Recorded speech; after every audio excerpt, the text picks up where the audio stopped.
There was a man who sat in silence every morning for 27 days. Same time, same place. No phone, no affirmation playlist, no visual boards. He just stared into nothing and smiled. His friends thought he'd lost his edge. His mentors worried he was falling behind. But on the 28th day, without reaching out, without trying, without launching anything, 3 opportunities he had dreamt of for years arrived in his inbox. Random, unexplainable, almost too easy. But was it random? See, what no one saw was that during those 27 days, this man wasn't doing nothing. He was dismantling the very frequency that had blocked his flow for years. He was detaching from the doing identity, the one that believed action equals worth, that more effort equals faster result. He wasn't performing for the universe anymore. He was finally listening. Because here's the truth, no one dares to tell you. The quantum field isn't responding to what you're doing. It's responding to something far more subtle and far more powerful. And most people miss it entirely. That's why they burn out. That's why they repeat timelines. That's why they do all the right steps, but still feel disconnected, unfulfilled, unseen by the universe. They're fluent in the language of action, but the field speaks only frequency. And here's the twist. It's not just any frequency. It's the signal of who you are when no one is watching, when you're not trying to manifest, when you're not scripting, when you're not looking for signs. That's the moment when the universe actually listens. In quantum physics, this is not woo-woo. This is coherence. Your body is a transmitter. Your thoughts are electric. Your heart is magnetic. Together, they form a signature, a vibrational ID that constantly broadcasts to the field. Not your wishes, not your words, your state. So here's the unsettling part. You might be doing everything right, while unconsciously broadcasting, it's not working. You might be scripting your dream life with precision, while radiating the frequency of desperation. You might be visualizing luxury, while your nervous system is still wired to survival. And that's the invisible contradiction that keeps timelines from collapsing. This isn't about blame. It's about precision awareness. Because once you understand what the field actually hears, you stop wasting energy trying to convince it with effort. You start speaking in the only language it understands: embodiment. This man who sat in silence, he wasn't lazy. He was recalibrating. He was remembering what most of us forget in the noise of trying to make life happen. You are not here to earn alignment. You are here to return to it. And that return cannot be faked. It can only be felt. The irony is, most people are manifesting with the language the field doesn't understand. They're using words, strategies, hustle, rituals. But the field isn't logical. It's vibrational. It doesn't decode what you do. It decodes the energy you're doing it from. So let me ask you, if you stopped all external effort today, would your energy still be magnetic enough to pull your future toward you? This is the invisible truth we'll unravel in this video. Because it's not about doing nothing. It's about becoming someone who no longer vibrates from lack, who no longer performs for manifestation, who no longer asks the field to deliver, but becomes the version of self that the field cannot ignore. By the end of this journey, you'll no longer guess why certain things aren't showing up. You'll know exactly what signal you've been sending and how to shift it from static into symphony. But to do that, we have to go deeper. In the next part, we'll reveal the reason why even well-meaning spiritual people fail to collapse timelines.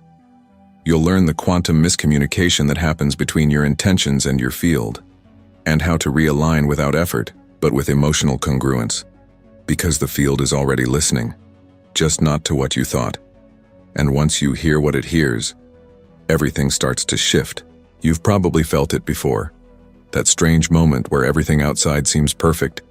You're doing the right things. You're focused, organized, and even optimistic. But internally, something doesn't feel right.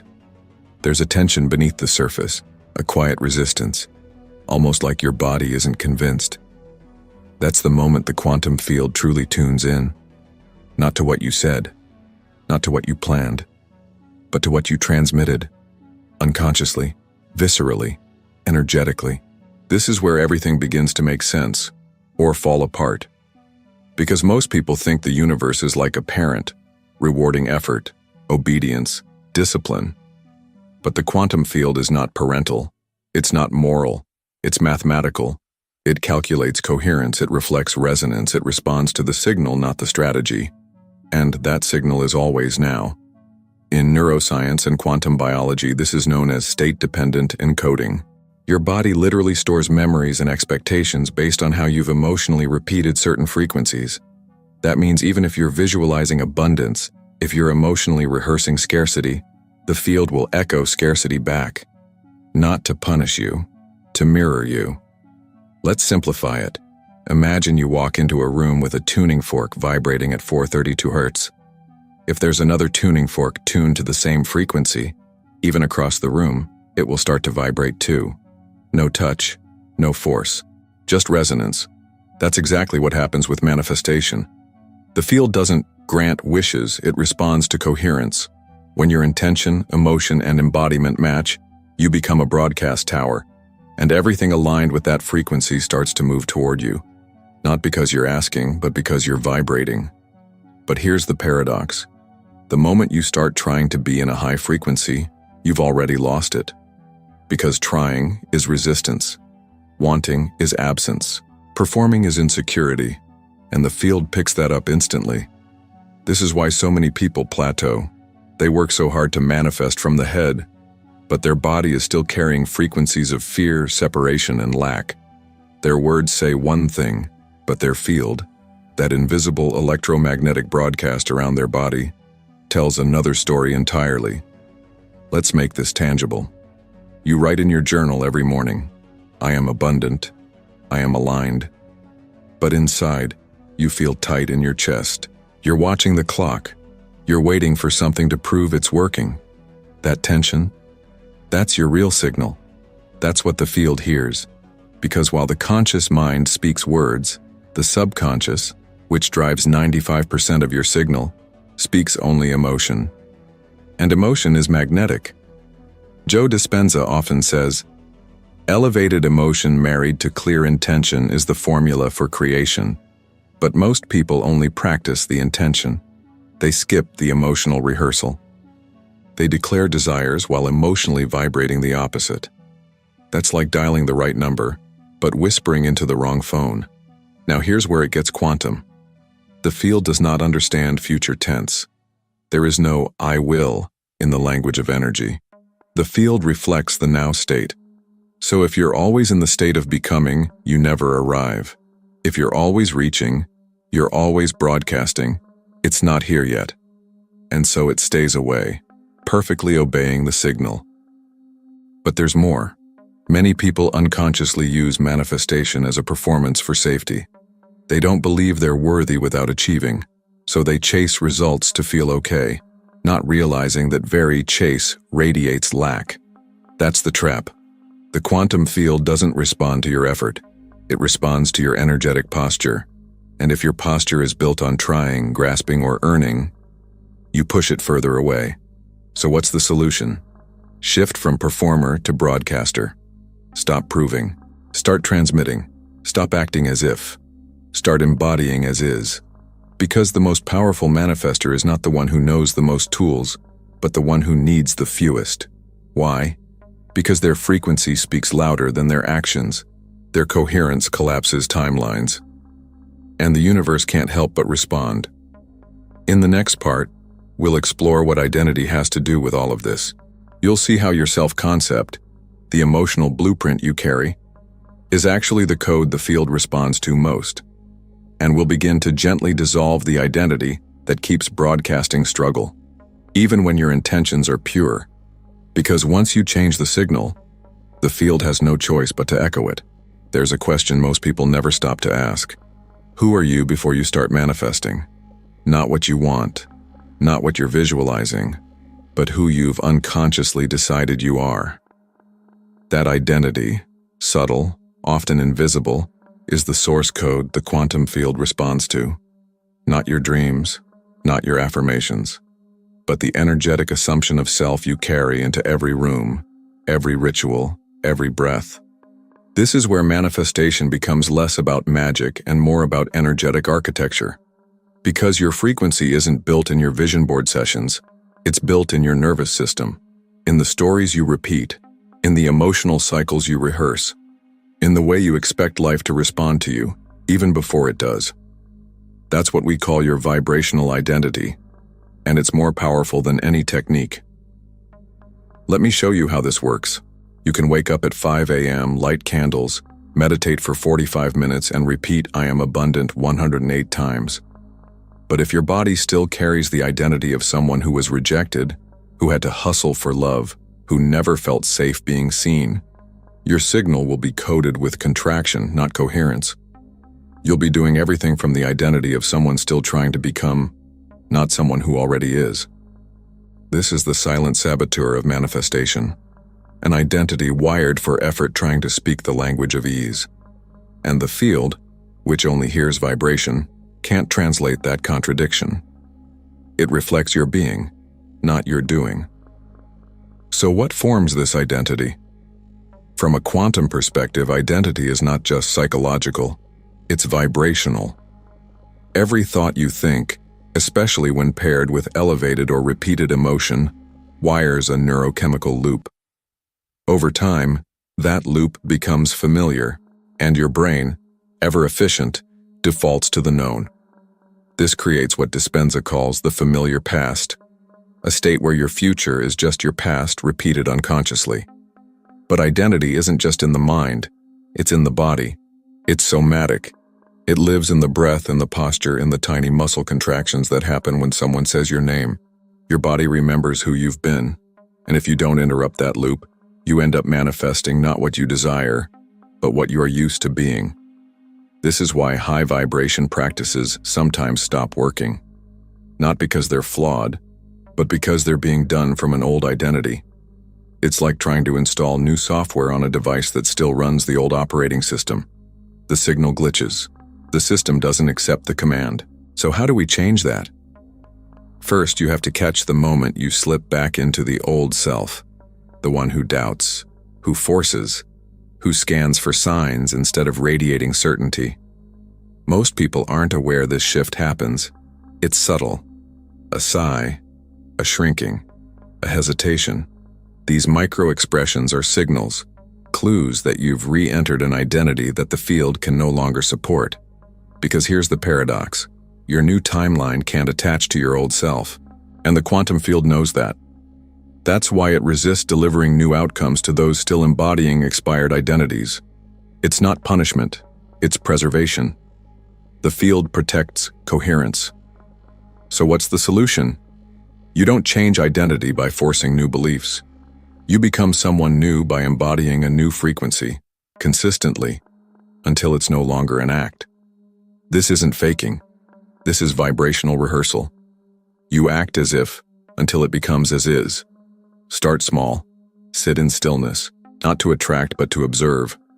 Feel the version of you who no longer chases. Breathe with them. Walk like them. Ask, what would I no longer do if I truly believed I already was who I say I am? And then, do less of that. Your new identity is not a costume. It's not a vibe. It's not a Pinterest board. It's a frequency.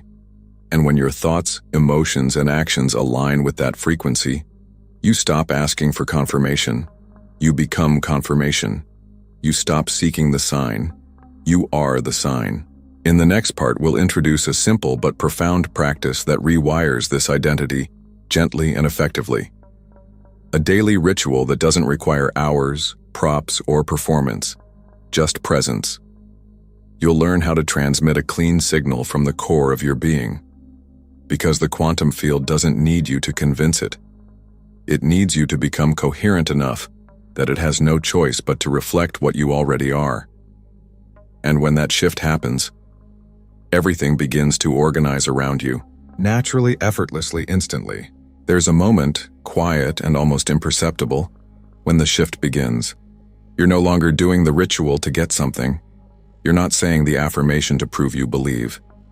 You're simply being, not acting as if.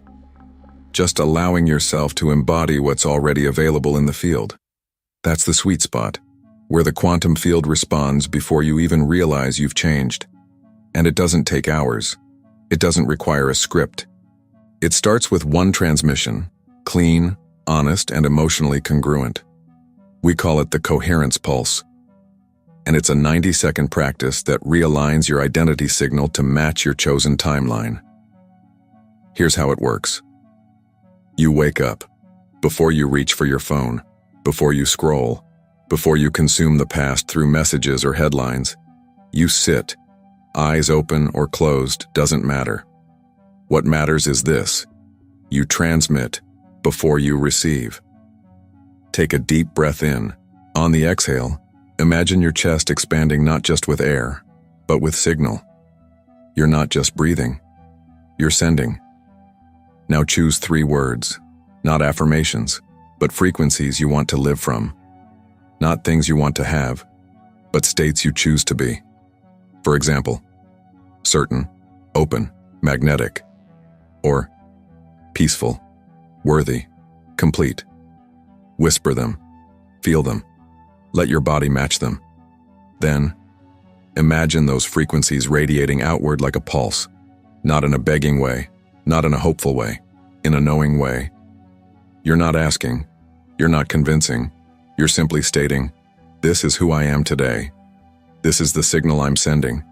This is the version of me the field will meet. And here's where the shift happens. Most people finish a ritual and go back to being their old self. They perform alignment and then default to contraction. But with this pulse, you anchor a new identity before the world tells you who you are.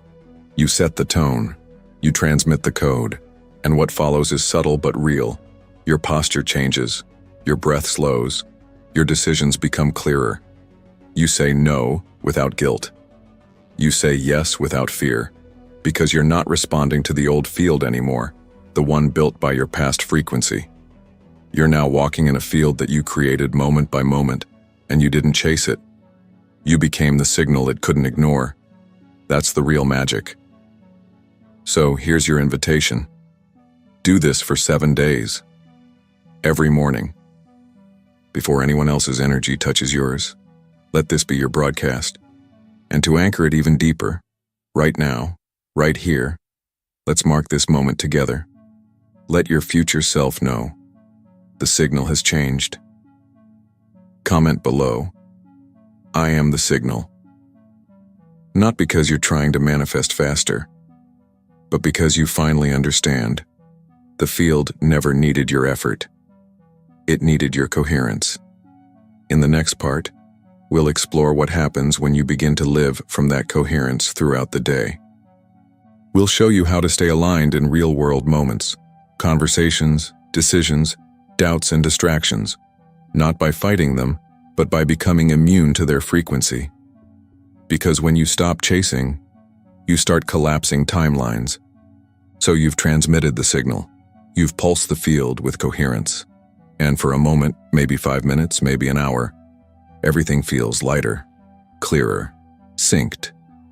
But then, something happens. A message triggers doubt. A delay tempts anxiety.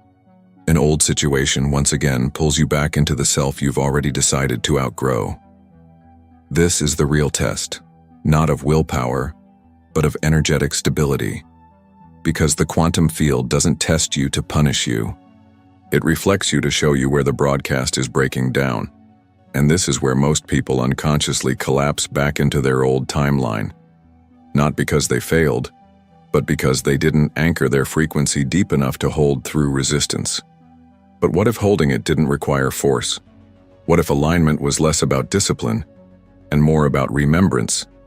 Because the truth is, you don't need to fight old patterns. You just need to become more consistent in the signal of the new self. Let's talk about how. Your frequency is maintained through small, silent agreements you make with yourself throughout the day. Micro decisions, subtle responses, emotional signatures. Most people think manifestation is about the big shifts, quantum leaps, awakenings, breakthroughs. But in reality, timelines shift when your tiny choices stop contradicting your new identity. For example, you receive a message that normally would cause you to contract. The old self would overthink, worry, or try to fix something fast. But instead, you pause. You take a breath. You smile. You remember, I am the signal. That pause is not passive. It's quantum recalibration. It tells the field, I no longer react from my history. I now respond from my alignment. Another moment. You're tempted to rush, to control, to chase, but you interrupt the pattern. You ask, would the version of me who has already received this feel this urgency? And if the answer is no, you embody that no. You slow down. You trust the pulse. You transmit instead of grab. These moments stack. They form a new energetic posture. And posture is power. Because posture tells the field, I am safe enough to allow. I am certain enough to not prove. I am already what I've been trying to become. And that's when timelines accelerate. Now let's add one more layer. To maintain coherence throughout the day, your environment must become a mirror of your frequency, not a test of it. That doesn't mean isolating yourself or avoiding contrast. It means curating the spaces, people, and inputs that reinforce your chosen state. Ask yourself, what music supports the version of me I'm embodying? What scent, what texture, what light reminds me I am safe in the now? Who are the 3 people in my orbit that speak to the future me, not the past one? Even more subtle, what thoughts will I no longer entertain? Not because they're bad, but because they no longer belong to this signal. This is energetic hygiene. It's frequency stewardship. It's not obsessive. It's intentional. And if you ever feel yourself slipping, you return to the breath. Not to calm down, but to broadcast. You say your 3 words. You pulse again. You become the broadcaster. Again. Because here's the truth. You're not trying to stay in a high vibration. You're practicing being unavailable for anything else. And over time, it's no longer a practice. It's your baseline. You become emotionally immune to chaos. Not numb, but anchored. Not robotic, but sovereign. And the field starts bending. It organizes. It arranges. It delivers. Not because you pushed harder, but because you stayed still when you used to flinch. You stayed open when you used to brace. You stayed certain when you used to question. That's what changes timelines. In the final part, we'll bring this full circle. You'll see how surrender is not weakness. It's the final phase of transmission. You'll learn the paradox of effortless manifestation and why once you stop needing the result, it starts needing you. And now, we arrive at the final truth. The moment when all the techniques, rituals, and alignments dissolve into something quieter, something simpler, something more powerful than anything you could have forced or performed. Because manifestation, at the quantum level, doesn't happen when you perfect the practice. It happens when you forget the need for the outcome. When your frequency becomes so whole, so magnetic, so internally aligned, that the field has no choice but to match you, not as reward, but as reflection. This is where surrender begins. And not the kind of surrender people misunderstand, where you give up, lower your standards, or let go out of exhaustion. No. Real surrender is a vibrational decision. It's when your being is so congruent with your intention that you no longer monitor the timeline. You no longer scan the field for results. You no longer beg the universe to prove it's listening, because you're no longer separate from what you've asked for. Surrender in this space is not giving up. It's giving in to the now. It's leaning back into trust while still walking in precision. It's soft eyes with a sharp spirit.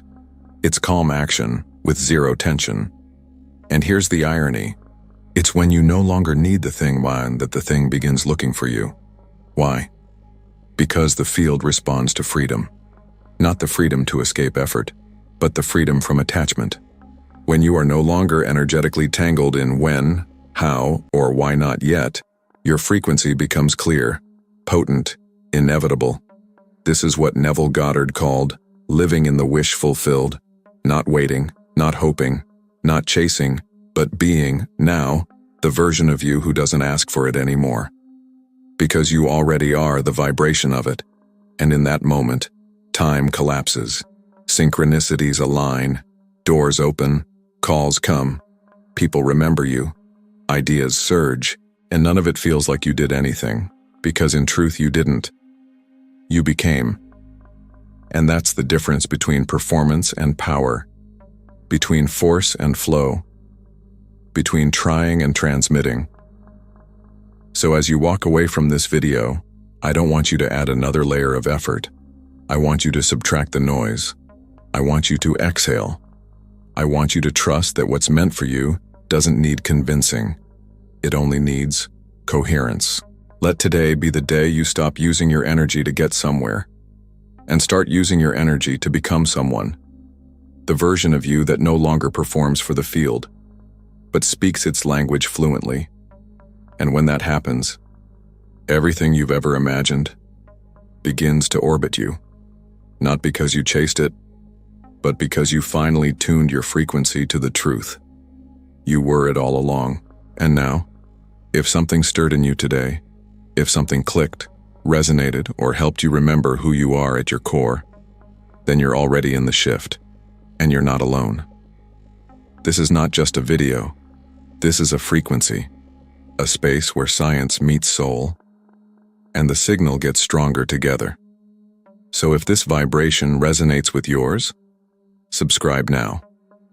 Not for more content, but because this is a movement, and you are part of it.